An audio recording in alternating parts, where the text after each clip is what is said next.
ఆమ్ ఆద్మీ అతిషి మర్లేనాథ్ సింగ్ ఇప్పుడు ఈ పేరు దేశంలోనే ఒక సంచలనం. నవశకానికి శ్రీకారం. ఢిల్లీ ముఖ్యమంత్రి సింహాసనం అధిష్ఠించిన మూడో మహిళగానే కాదు, అక్కడి విద్యా వ్యవస్థను కొత్త పుంతలు తొక్కించిన వ్యక్తిగా, నవతరం ఇచ్చిన రాజకీయ శక్తిగా ఎదిగిన నేపథ్యం ఆమెది. అంటే అక్కడ గవర్నమెంట్ స్కూల్స్ కూడా బాగా అయితే డెవలప్మెంట్ అయితే జరిగినాయి ఢిల్లీలో అయితే. అసలు ప్రైవేట్ స్కూల్స్కి తీసుకోకుండా అయితే ఉన్నాయి. నవతరం ఇచ్చిన రాజకీయ శక్తిగా ఎదిగిన నేపథ్యం ఆమెది. దేశ రాజధానిలో పుట్టి పెరిగిన అతిషి తల్లిదండ్రులు విజయ్ సింగ్ తోమర్, తృప్తా వాహి ఢిల్లీ యూనివర్సిటీలో ప్రొఫెసర్లు. పంజాబ్ మూలాలున్న కుటుంబం. మార్క్ లెనిన్ కలిసి తమ కూతురి పేరులోని మర్లినా జోడించారు అతిషి తల్లిదండ్రులు. అయితే 2019 పార్లమెంట్ ఎన్నికలకు ముందు తన ఇంటి పేరు తొలగించి అతిషి మాత్రమే ఉంచుకున్నారు.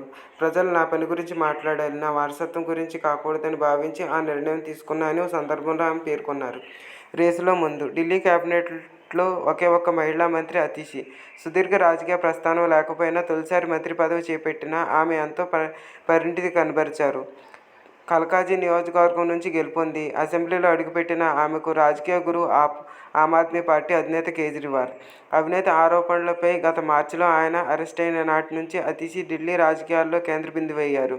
పార్టీని ముందుండి నడిపించారు. ఉప ముఖ్యమంత్రిగా ఉన్న మనీష్ సిసోడియా అరెస్టు తర్వాత ఆయన స్థానంలో కేబినెట్లోకి వచ్చారు.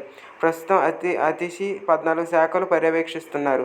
వాటిలో ఆ ప్రభుత్వం ప్రతిష్టాత్మకంగా తీసుకున్న విద్యాశాఖతో పాటు కీలకమైన ఆర్థిక ప్రణాళిక, స్త్రీ శిశు సంక్షేమ శాఖ మరియు నీటిపారుదల వంటి శాఖలు ఉన్నాయి. కేజ్రీవాల్ బెయిల్పై బయటకు వచ్చాక తన పదవికి రాజీనామా చేస్తున్నట్లు ప్రకటించారు. దీంతో సీఎం రేసులో ఆయన సతీమణి సునీత కేజ్రీవాల్తో పాటు సౌరభ్ భరద్వాజ్, గోపాల్ రాయ్, కైలాస్ గెహ్లాట్ పేర్లు పరిశీలనలోకి వచ్చాయి. చివరకు అతిషికి పట్టం కట్టారు. వాస్తవానికి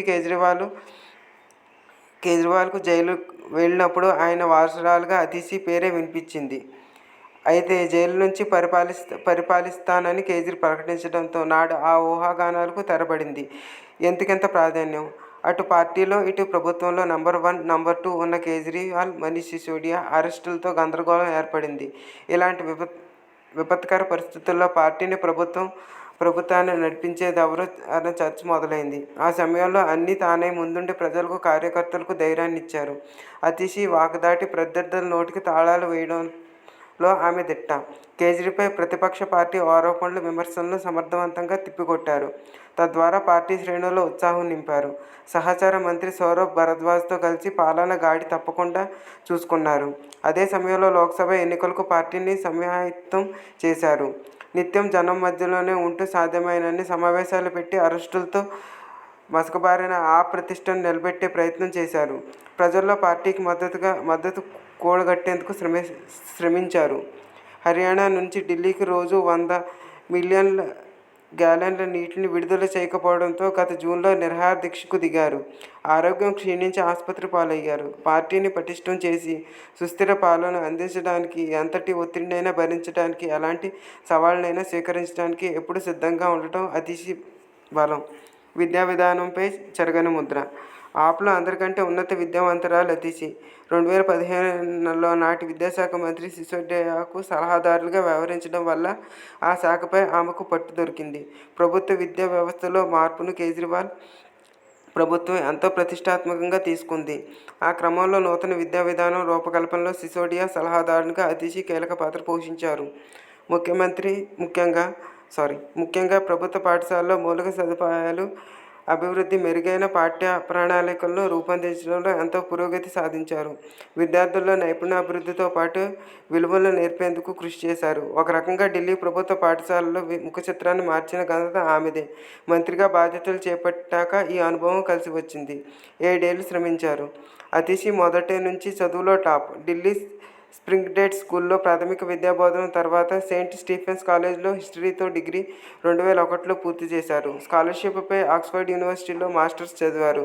2005లో రోడ్స్ స్కాలర్షిప్తో ఆక్స్ఫర్డ్లోని మగ్డాలెన్ కాలేజ్లో డబుల్ మాస్టర్స్ పట్టా పొందారు. ఆపతో అనుబంధానికి ముందు అతిషి మధ్యప్రదేశ్లోని ఓ మారుమూల గ్రామంలో 7 ఏళ్లు నివసించారు.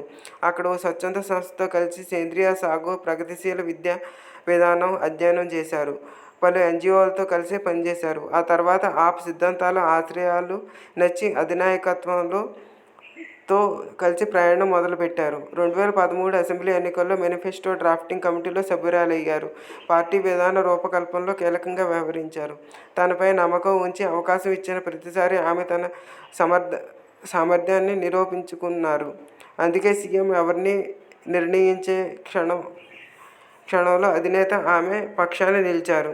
ఈ సందర్భంగా అతిషి మాట్లాడుతూ ఢిల్లీకి ఒకరే సీఎం, అది కేజ్రీవాల్ మాత్రమే. మళ్లీ ఆయన్ను గెలిపించి ముఖ్యమంత్రి పీఠంపై కూర్చోపెట్టడమే మా ముందున్న లక్ష్యం అన్నారు. ఏదేమైనా మరికొద్ది నెలల్లో ఢిల్లీ అసెంబ్లీ ఎన్నికలు జరగనున్న నేపథ్యంలో అతిషిపై అతిపెద్ద బాధ్యత పెట్టింది పార్టీ.